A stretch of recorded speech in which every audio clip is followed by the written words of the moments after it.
I will try to observe the protocols. Lieutenant General Alexander Jafu, the Deputy Commander of the Malawi Defense Forces, Director General of the Malawi Communications Regulatory Authority, Mr. Daud Alvin Suleiman, the Director of the Board of the Malawi Communications Regulatory Authority, Honorable Adegen Binyani, Mr. Kemba Kalua, the United Nations Resident Coordinator in Samoa, Dr. Elia Siakazi Zulu, who is Executive Director and Founder of AFIDEP. All protocols observed, distinguished ladies and gentlemen. I was asked to talk about artificial intelligence. May I please have my slides up?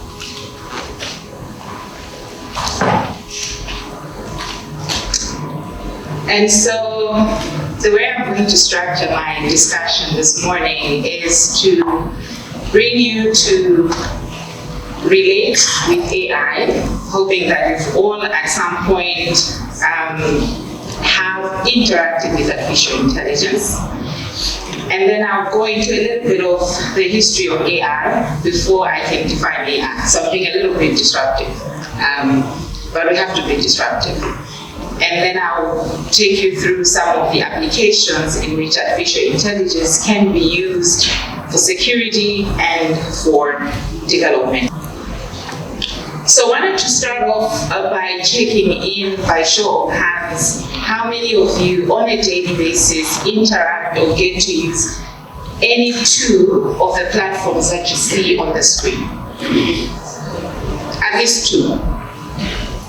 Okay. So it's a fair number, it's a majority of folks. What it means is that you're part of over 3 billion monthly users that get to use Facebook.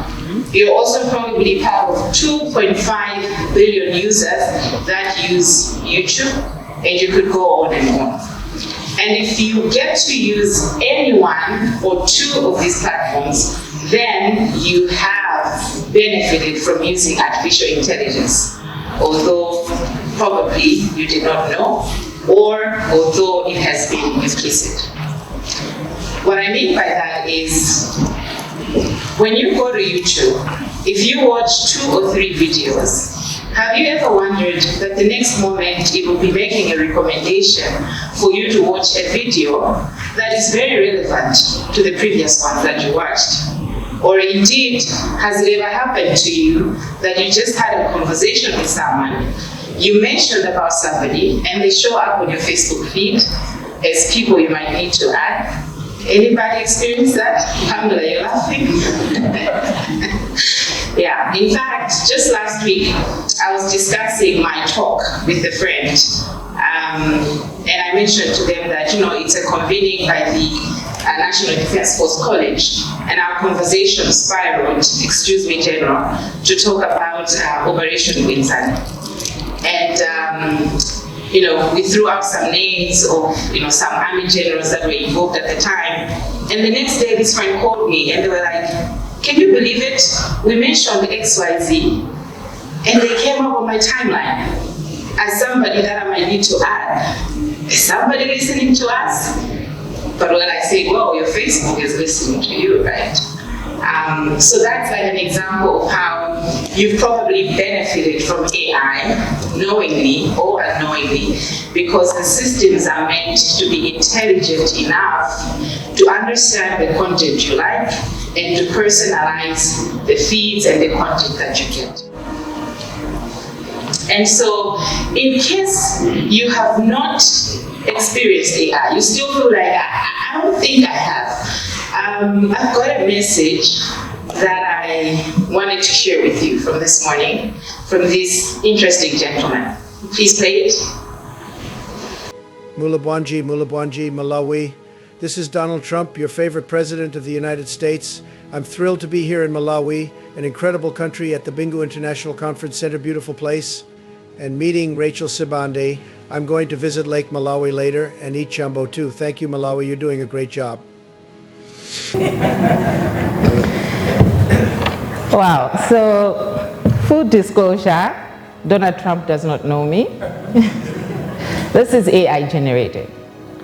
I made it yesterday and I showed my niece and she was like, wow, Auntie, Donald Trump knows you. And I said, no, this is AI generated. Now, if you had not experienced AI from the social media platforms that I showed, you just experienced it now. Unfortunately, this is on the extreme end. It's a deep fake. The extreme use, negative use of artificial intelligence. Sounded real, right? Did you hear how he gave a sigh even at the end? Please play it again before I move on. And notice his mannerisms. Wulabanji, Malawi. This is Donald Trump, your favorite president of the United States. I'm thrilled to be here in Malawi, an incredible country at the Bingu International Conference Center, beautiful place, and meeting Rachel Sibande. I'm going to visit Lake Malawi later and eat jumbo too. Thank you, Malawi. You're doing a great job. Did you hear that? Right. Sounds funny, but what I was trying to show is that artificial intelligence has become so intelligent, superseding human beings. I was reading up some investments that we're making at work in AI, and there are some AI models just that have superseded in performance on PhD exams in biology, physics, and mathematics. They've exceeded human experts' performance by over 20% points. And as you could see in that video, elements of human speech and voice are being perfected by AI. When we talk about elements of human speech and voice, there are things like prosody. Prosody is the rhythm, the stress, the intonation of human speech, which is critical in conveying emotion or emphasis. Like right now, next slide. Thank you. Like right now, I am putting emphasis to what I am speaking. But AI has started to perfect that to the extent that it is difficult to distinguish what is AI generated and what is human generated. When you look at timbre, timbre is an element of human voice that is influenced by the characteristics of the individual. That makes it unique to the extent that even if I had a twin sister, our vocal cords would be different. The way my throat, my mouth, my nasal cavity carries my voice out would be different. But even AI is emphasizing and being able to learn these things. When you look at language, accents, for example, if you're a French speaker, you will know that there's a Parisian French, there's a Quebecan French, there's the Congolese French, Congo Kinshasa or Congo B. There are different accents. But AI is now being able to learn all those and to distinguish the differences to the extent that it's difficult to make a difference to say, is this AI generated or is this fake? And this has been taken advantage on by fraudsters, for example. There's an example I'm going to give later on where in Singapore, an executive got a video call from what they thought was their CEO in the organization and instructed them to transfer $35 million. But it was a fake video call because AI has perfected the art of human language, human conversation. Let's move to the next slide. But having said all that, you're probably wondering, what is AI? So AI is basically a subset of technology that allows computers and machines to think like human beings, to learn like human beings, and to make decisions like human beings. So now we have artificial intelligence systems that can generate a conversation, can understand context, comprehension, can understand images, and even make decisions out of them better than human beings. That is what AI is. Next slide, please. And so oftentimes when we hear about AI, we think it's just a new technology. But I wanted to put context that it's a very old technology. It dates back to as early as 1642. There was a French mathematician and inventor called Blaise Pascal. He designed a mathematical calculator at the time. And then in 1837, Charles Babbage, with what is usually called the first computer. This computer was programmed, or rather the instructions that were inputted into this computer were done by Ada Lovelace. This is a special story for me, so allow me to shed some light on Ada. Ada was the first computer programmer in the world, and she was a woman.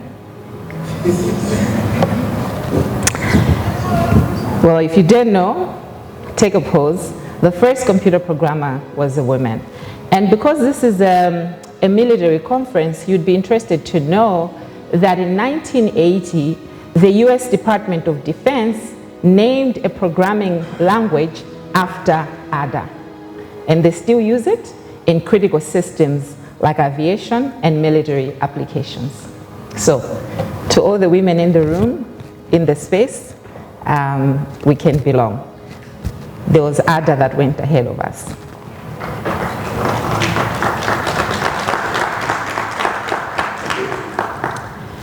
But wanted to say that somewhere in the 1950s, a guy called Alan Turing, a British mathematician, but also a computer scientist, wrote a paper called The Computing Machinery, a journal in the Computing Machinery and Intelligence Journal called Can Machines Think?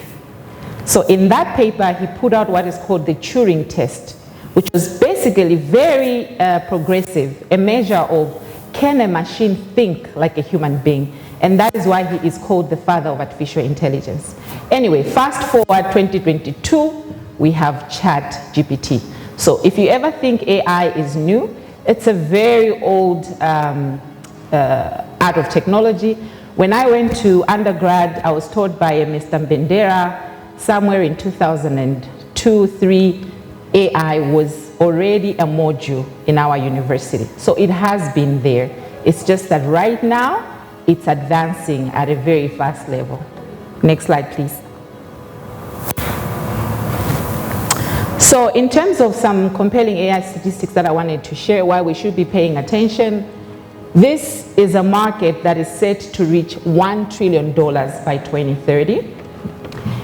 We're also looking at data that is being generated from AI systems having increased 1,000 times fold in the last 10 years.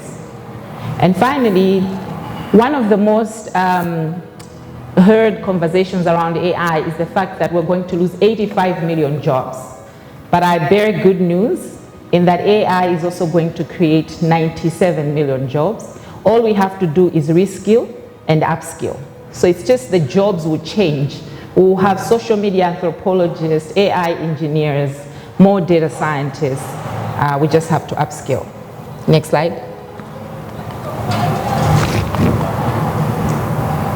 Okay, so wanted to share that before this whole AI frenzy, there were 3 existential threats to humanity.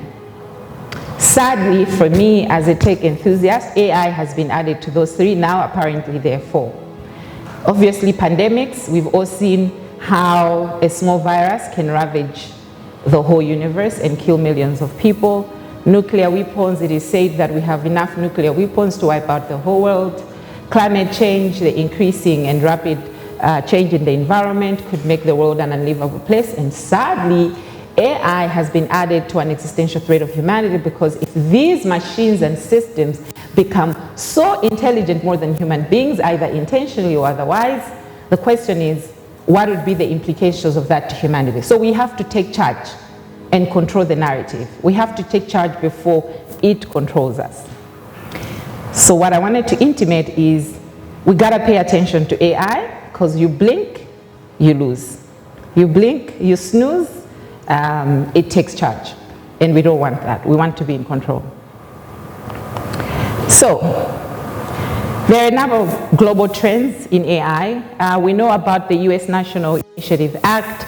They are advancing the use of AI in development. We know there are countries like South Africa, Kenya, Egypt, that are very progressive on the African continent. They have developed AI policies, AI strategies. So the templates are there for Malawi to copy and leverage and to learn from. When you look at the AU strategy, which the Director General had referenced, that is also a template. I want to intimate that it emphasizes a human rights-based approach to the use of artificial intelligence. Because a lot of what we see with AI, with drone technology, is surveillance, which can also be a deterrent to upholding human rights. Now, I wanted to talk about some of the applications for using AI. Themba had started on some of these. Number one is intelligence gathering.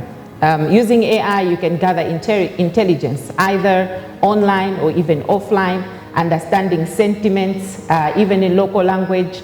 And then the second one is looking at human rights security monitoring. I didn't want to use the word surveillance to be correct from a human rights perspective. And there are good examples to learn there from Rwanda. They've got the Safe City Initiative as an example, where they're using AI to monitor their cities for public safety. Malawi could also learn a thing or two from that. Another use case is AI for wildlife conservation. In South Africa, they've got a system called SMART. It's called Spatial Monitoring and Reporting, which technically just conserves wildlife, but they use AI to monitor the movements of their animals in protected areas. Malawi could also leverage such a system. Themba did mention the use of AI for monitoring and managing energy. That could also be an example that we could leverage as a country.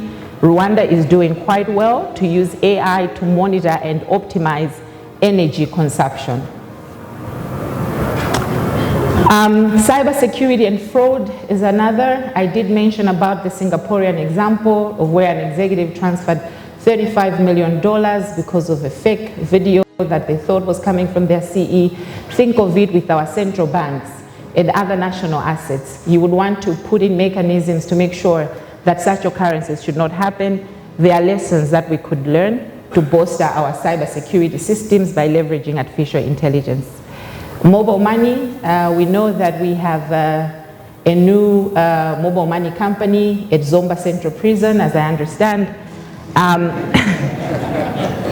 We could learn from ways in how others, particularly in East Africa, it's a region where it is said that there is more money circulating in the mobile money platforms, particularly for those in the small and medium enterprise and informal sector, than there is their money in the banks. And so there are lessons that we could learn from countries like Kenya, Uganda, and Tanzania in how they're leveraging artificial intelligence for fraud detection in mobile money platforms. And perhaps we could do away with the Zomba Central Prison mobile money agency. In health, Africa has a deficit of 4.2 million community health workers. The reality is we're never going to fill that because our countries have fiscal challenges that would not allow for us to employ those 4.2 million community health workers. The only way we can do that is to leverage technology, leverage AI to enhance clinical decision support, and make these community health workers more efficient. That is also an area that we can consider. And finally, for a country like Mozambique, where I have worked as well, we've leveraged the use of AI for disaster management. 60% of Mozambique's population is at risk of natural disasters yearly. 1% of their GDP is affected every year because of natural disasters. But they've leveraged the power of AI to predict when flooding is going to happen, which communities will be affected, and ultimately to make better decisions to protect their people.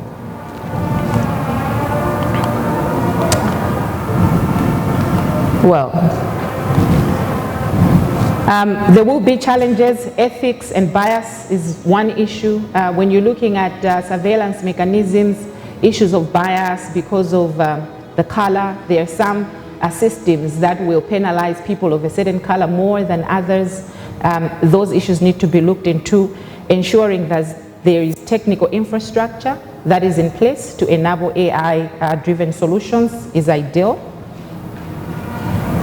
And when we're talking about Malawi in particular, it is important that we are investing in our education system because it's all about building the talent pipeline.